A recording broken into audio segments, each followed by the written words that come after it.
Alright, I am back again, and now we are going to look at this TDK SF. Now, to some of you this may be a very boring tape, but I've never used an SF. If I can find one here, yeah, black, dusty. This tape is probably a very familiar sight for anyone. The TDKs. I have so many of these, and then in one way they're so brilliant tapes, but they're also so terrible. These TDKs are, sort of the de facto standard type 2. And they really are good tapes, although a lot of them do like to self-destroy them over time. Apart from that, they're good tapes, and in my opinion, throughout the 80s, when you compare 80s SAs to 80s XO2s, TDK really was getting over these, although I must say, in the later years, MaxOE did find out how to make competition for SAs, but they're like the de facto standard, and they're good tapes. Again, apart from railroading, which makes a lot of these be kind of unusable unless you have dual caps and fancy stuff, and also only play it back in a deck that will handle kind of weird tapes well, aka not my Walkman, but SAs really are like the norm, and they're good solid tapes, but I've never had an SF before, and as it explains on the back, it's the lowest end type 2 TDK made. So I'm gonna see how this tape is. I believe I had a SA with this packaging, and it was this styling. It was literally this, but blue and SA. And it was so good tapes. Again, if they don't wear well, they're amazing.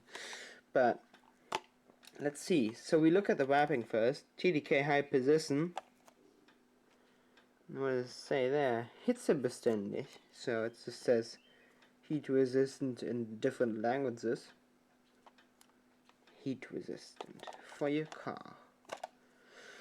SF is a high composition cassette with low background noise resulting in clearer reproduction, ideal for digital sources. Again, this is that. TDK Corporation. Alright, let's get this one open.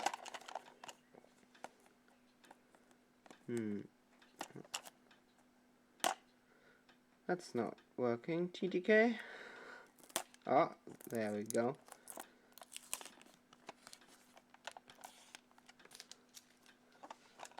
Yes, I enjoy unwrapping cassette tapes. I know some people who review blank cassettes and they're like, get it off as quickly as possible, and they have like no enjoyment in unwrapping a tape. I really get enjoyment out of unwrapping tapes.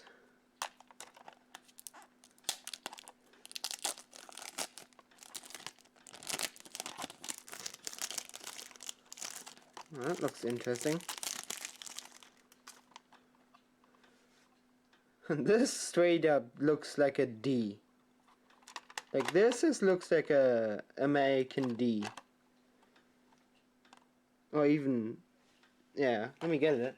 I actually found it just now. It straight up just looks like this, but like not as dark. Like that looks very familiar. Now again, this is American, this is European, but like that looks insanely similar. Let's see. That's different. Let's get it open. Sniff it. Not much. Very dark cell. Like this is very dark. Again, this is normal TDK stickers really. It's all standard stuff. So if it's not in frame, once again, So here's the tape. Again, it's just looks like a D. Heat resistant, high precision cassette mechanism. Oh, that's decent quality. Screwed, which I'm always a fan of. Which that D we just looked at wasn't. Let's get it wound here.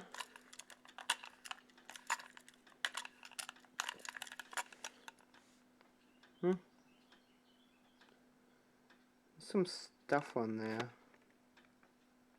don't know if you can see that or not. Yeah, you can kind of see it right there. Looks like there's some stuff on it. That could be old lubricant from the tape. Yeah, that could be old lubricant.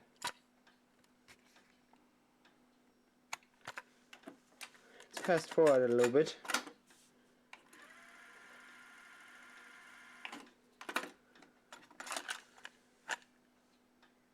Now it's gone. Yeah. Now it's gone. I don't think I see it anymore. Alright. Pop that in.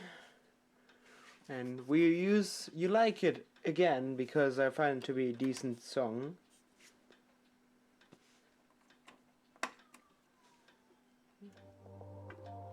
Let's see, in the middle, and let's go. Okay, in song. We need your funky parts. There you go. Treble roll off.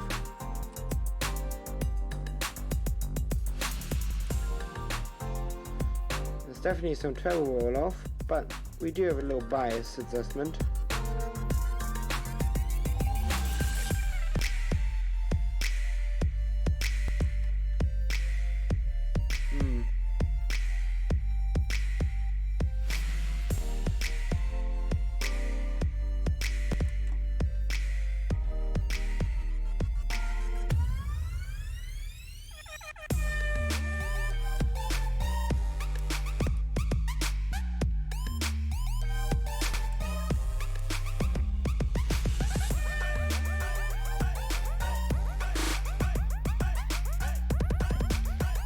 Yeah, I must say, so far, not too impressed. There's definitely a noticeable treble roll off.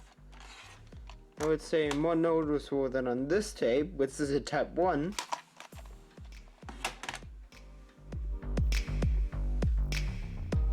Put on some Dolby for the heck of it.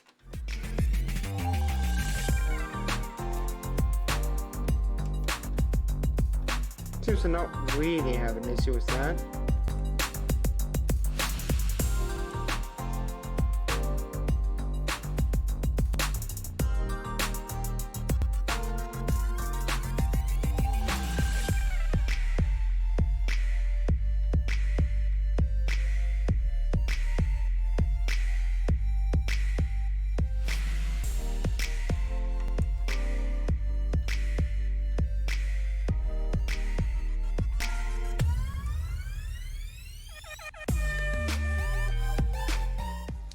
Yeah, definitely has a treble roll off there. Like, noticeable for sure, even with the bias turned down. I must say, the difference between source and tape, the loudness difference is pretty good. Like, sometimes you notice on a couple of tapes, it's like definitely knocks that down a few decibels. I don't think that's really the case on this tape. But it just really has a treble roll off.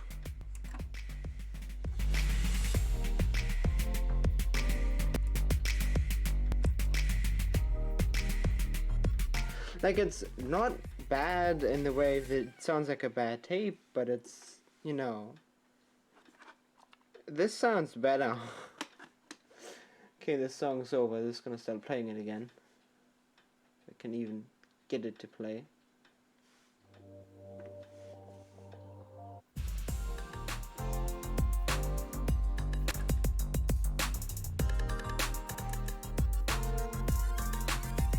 I'm not too terribly impressed, but just have a listen for yourself.